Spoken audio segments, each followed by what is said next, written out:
Hello everyone.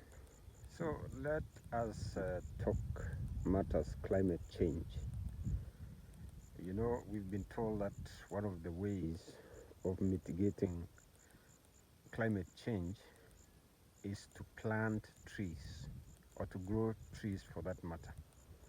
That way we can have so many trees that can absorb excess carbon dioxide which is produced in our industries and many other places. A gas that is said to have contributed immensely to global warming and hence climate change. Where I'm sitting here, or where I'm standing right here, is a very remote place. As you can see, it is very, very green. Green in the sense that it has a cover of natural indigenous trees that grow rapidly. If I may zoom, this place, people in this place practice what we call shifting agriculture, shifting farming. Is it shifting farming or shifting agriculture?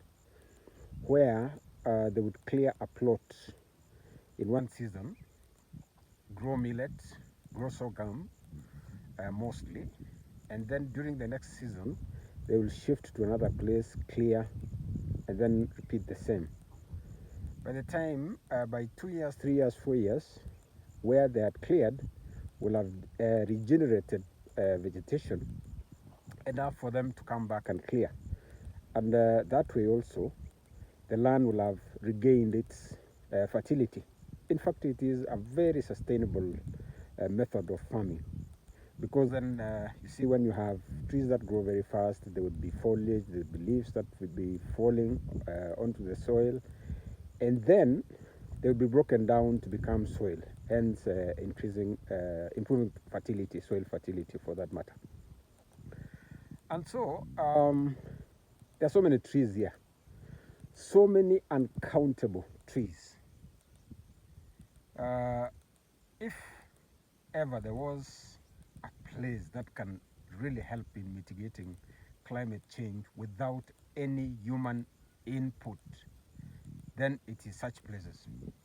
Now, the climatic condition is a bit interesting. If you see in the background, you will see it is a bit parched.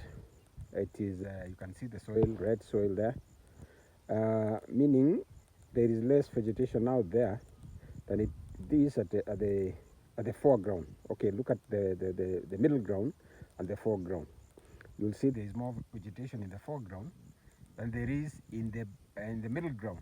I am not able to see the background, which is actually the actually, if I may zoom, it is the western scarp of the Rift Valley. In fact, you are looking at Iten, you are looking at Marakwet, you are looking at the other side. If I may proceed, you are looking at West Pokot, and then further, going all the way to Turkana. And so, what I'm interested in is the rate at which vegetation regenerates. Look at that. Look at that. Look at that cover. Look at that cover. Green, evergreen, in fact. And the vegetation is so dense, you'll not be able to see the ground, which is a plus if you ask me. And the vegetation extends as far as the eye can see. In fact, out there in the hills, you will be able to see land that remains largely untouched. Yes, and that greenery you see is vegetation. In fact, you can see it's raining out there, by the way. It's a lot of rain out there. You can see the dark clouds. That is so much rain. And I don't know, maybe in another 30, 40, 50 minutes, that rain should be able to get to where I am. Nonetheless, I am impressed. This place remains untouched. In fact, this is a cliff. It is a sheer cliff. In fact, if I was to fall over here, I'm looking at about 100 meters fall down. The camera cannot be able to capture the depth, but you can see well, it is a cliff actually. I'm standing on a cliff. It's an amazing place. It's an amazing place. But whatever has impressed me is the vegetation cover. In fact, let me zoom right here. Look at that valley. Look at that river valley. That is a very thick, can I say a forest or something? You see? You can see that all the way. And interesting, you can see the population is quite sparse. Tin roofs all over, but few and far between. Few and far between. Few and far between. Very interesting.